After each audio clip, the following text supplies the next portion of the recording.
Hey guys, we are going to be making 5.2B number 3, the windshield today. This is our end goal product. We're looking at a plastic windshield. It's got some fillets here and here. It's got an extrusion coming out of the bottom. If we rotate it over, we can see that it's actually hollow in here and hollow in here. So I know this looks a little daunting, but it's really not that big of a deal. We're going to break it down into parts. We're going to do the top section first, and then we'll put in this bottom piece and do some fancy extrusions. All right, so we're going to start out with a new sketch just as usual. Pick your plane. You know, I like the XY. And in PLTW under number 3, we have, I'm just going to bring this over here. We have this nice dimension drawing right here that's going to give us the side profile of the upper part of the windshield. So we're just going to follow that and make it and then extrude that out. So let's start out with a line, and I'm going to go ahead and dimension this as I make it 3.040.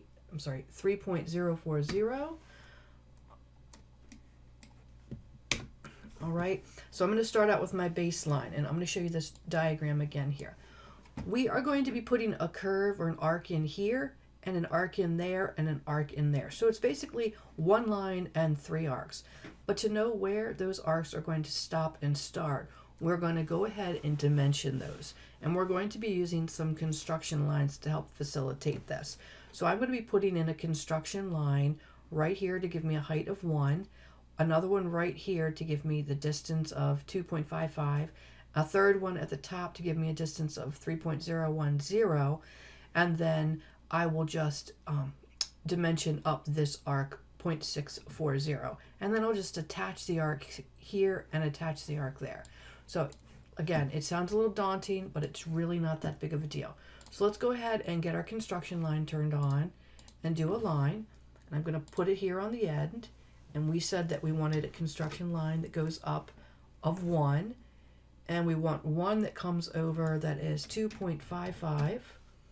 All right, and then I want another construction line up here that is going to be 3.010. All right, now I don't know if you noticed, but when I started the construction line here, just by hovering directly above this construction line, I get this blue line that shows up. I'll do it on this side as well. This dashed blue line, and it's just telling me, Inventor is giving me a visual to say, hey, you've got this perfectly lined up with the line below it, which is just helpful when we're modeling things. So I have a couple of construction lines here. I'm going to go ahead and drag that dimension up so it'll be out of our way, but I'm going to move that line down to right about there.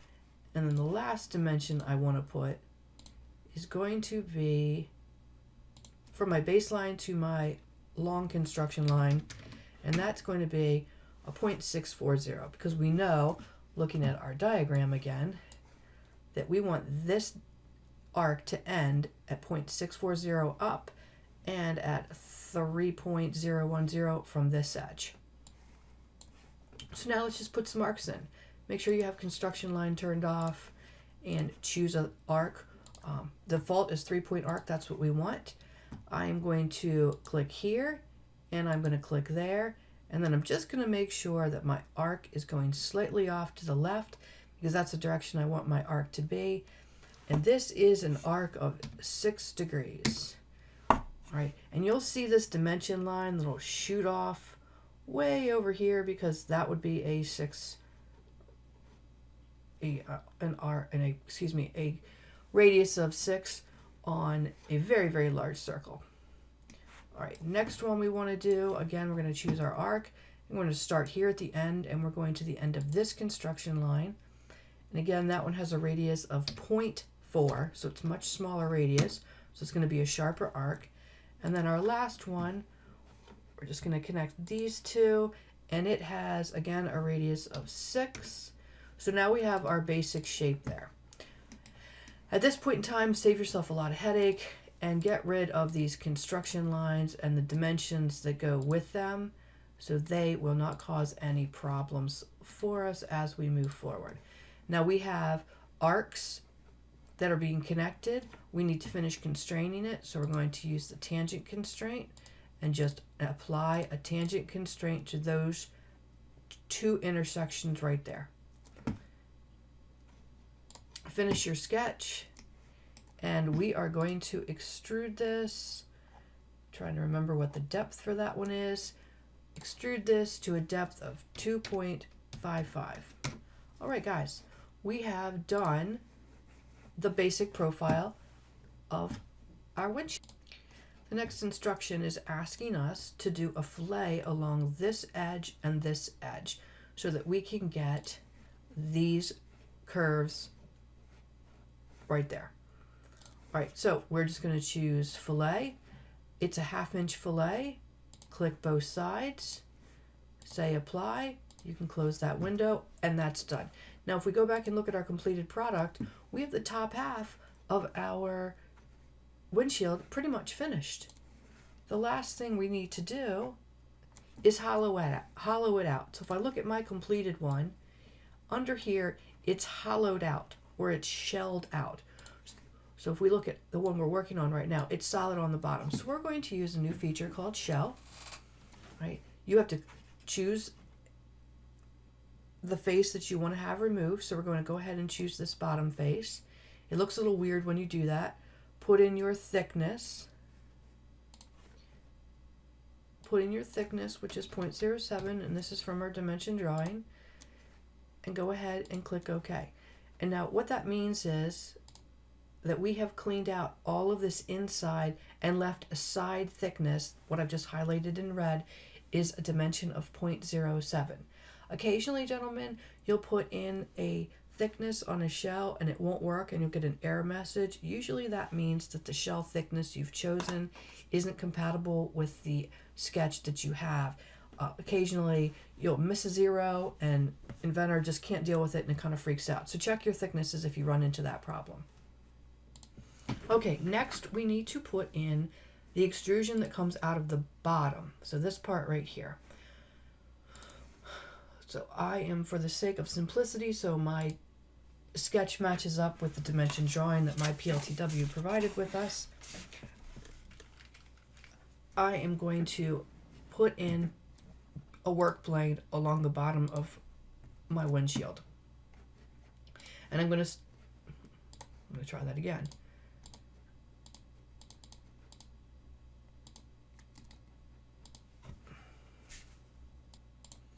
So now that I've added my work plane to the bottom of the windshield, I'm going to start putting in the bottom extrusion. So I am going to, I'm going to start a new sketch on that work plane. I'm going to throw in a rectangle, and I'm not worried about the size at this point in time because the dimensions that were given to us are basing the measurements from edge to edge, so we don't actually know the sizes very easily. So I'm just going to start dimensioning based off of the information that's given to us. So from the top of the square to the bottom of the edge of my windshield, I know that it's 2.26. And then also from the bottom of the square to the bottom of the edge of the windshield, it is 0.290. Right, so that has set the top and bottom, or the height of that square. And now we're going to do the same thing from the front edge of the windshield to the front edge of the box, and it is 0.675. And then from the front edge of the windshield to the back of the box, and that one is 2.215. So now we have the square that is inside there already set. We are good to start extruding that. Though before we extrude it, I want to put a fillet on the corners of 0.15. And if you just click on the actual corner itself, you see how both side lines highlight, and you can see the little green curve is there. So that just saves you a single click on each corner, which doesn't seem like a lot, but over time those clicks add up. So let's go ahead and finish this sketch. I've finished my sketch. I'm going to go ahead and extrude that. Let's turn this a little so we can see it. I want it to go up towards the windshield, and I am going to choose a distance of 2 next. So it's going to intersect with that top windshield and stop, and go ahead and click OK. Okay, now I have done half of that interior protrusion. It's gone up towards the windshield. Now I need it to come out towards the screen where I'm looking at right now. So I'm going to go ahead and start a new sketch. And I'm just going to do this the real simple way. I'm going to project geometry and highlight the entire rectangle. That's it. I'm going to finish the sketch. We're going to extrude again, this time away, and we need that to go to a depth of 0.670 according to our sketch. So I am merrily on my way to having this almost done. I'm going to go ahead and shell this right now and get that taken care of. All right. The last thing that we need to do, guys, to finish up our windshield is to put in these 4 little, or actually 6 little nubs off the side, 2 above, 2 below, and 1 left and 1 right. And what we have right here, we haven't talked about this yet in class, is what's called a detail view. So it says detail B, and that means that this section right here that's circled with a B, this is a blow up or zoomed in little snapshot of it so that we can see exactly how large this little nub is. It's too small on this drawing to be able to see, so we blew it up so we can see it here. All right, so we've got these tiny little nubs to put in. I am going to start just doing the one on the bottom here. Now I need a work plane to work on because I want to put this along this bottom edge. So as usual, I am just going to choose plane. I like offset from plane. I'm going to click the bottom edge of that extrusion and then just go ahead and click OK. To clean things up a little bit, I am going to turn off, I'm going to turn off the visibility. I'm going to try to on work plane 1. We'll turn off the visibility just so that's out of our way. Now our dimensioned drawing is telling us that there's going to be a tiny little rectangle right here attached to this edge. So since we started a new work plane, let's start a sketch on that work plane, and then we're going to project the geometry of that last extrusion we just made. And let's make a tiny little rectangle. I'm going to zoom way in, and I'm just going to attach this tiny little rectangle here. Now I know from my dimension drawing that is 0.05 in width and 0.044 in height. That's the size of it. Now I need to dimension it from the outer edge, or the front edge rather, of my windshield to the edge of that rectangle. And again, according to my dimension drawing, it's supposed to be 0.950. Boom. All right. Now we have a choice to make here.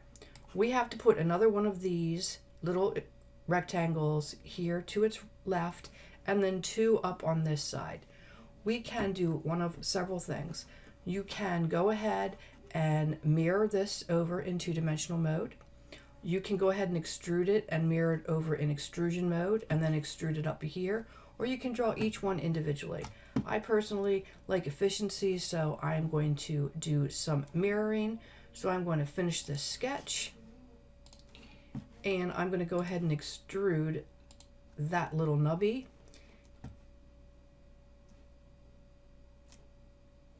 And I am going to bring it, let's see, which way is this? Backwards towards the top. I'm going to do 2 next, so it'll go all the way up to the top, and go ahead and click OK. So if I look at, sorry guys, if I look over here inside, you can see how it goes all the way up to the top. All right, let's get this position back to where we were for simplicity's sake. Now I'm going to mirror that little nubby over here, and then I'm going to do another mirror up here. So I need to put in some mirroring points.